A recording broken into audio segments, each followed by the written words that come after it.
Labarin yadda Idris ya fara cina a makarantar mu. Idris ya fara cina a makaranta ne lokacin ina da shekara 16. Lokacin ban bi shekara 16 ba ga rayuwata, Idris ya fara saka min yasa a cikin daure. Lokacin kwata-kwata ban san wace ce ni ba, ban san me ya kamata a ce ina yi ba, wanda ya kamata a ce na kula shi.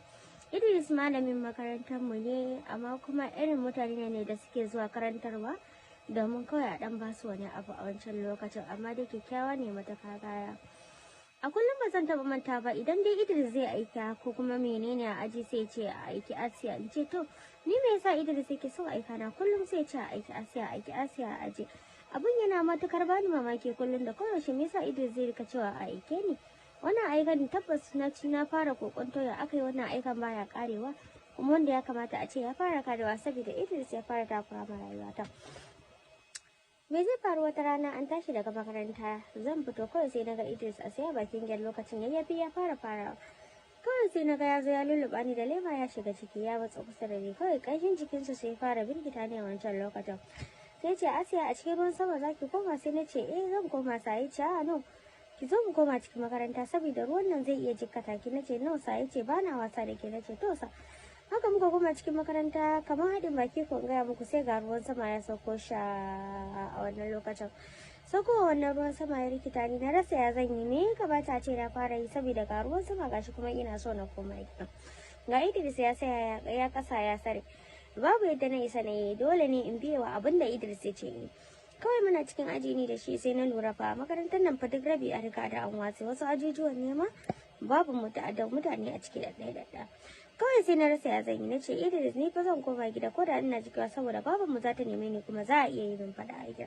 Ya ce to kake damu, sai ruwan nan ya kare saboda ni zan iya kai ki har ma gida. Kin san Asiya ina matukar kaunar ki. Na ce no Idris, ni wannan maganan ba shi ya kawo ni ba.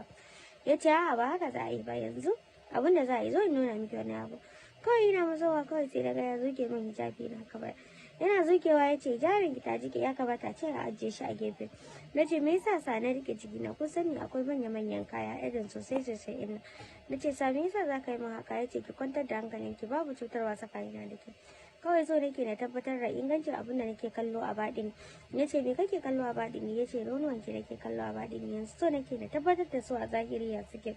Na ce mishi ba haka za mu yi ba. Kawai haka ya ci gaba da birgita. Na ce Idris bai kamata a ce ka yi min abin da kake yin ba, babu kyau. Ya ce nonuwanki yau dai sai na sha su, dole ne ki bani so in sha su, in ji a laushe sai yake a zahiri. Kafin na ce hankara ya jawo ni ya rungumo ni ga jikinsa, na fara korafi ina ce mishi bana so.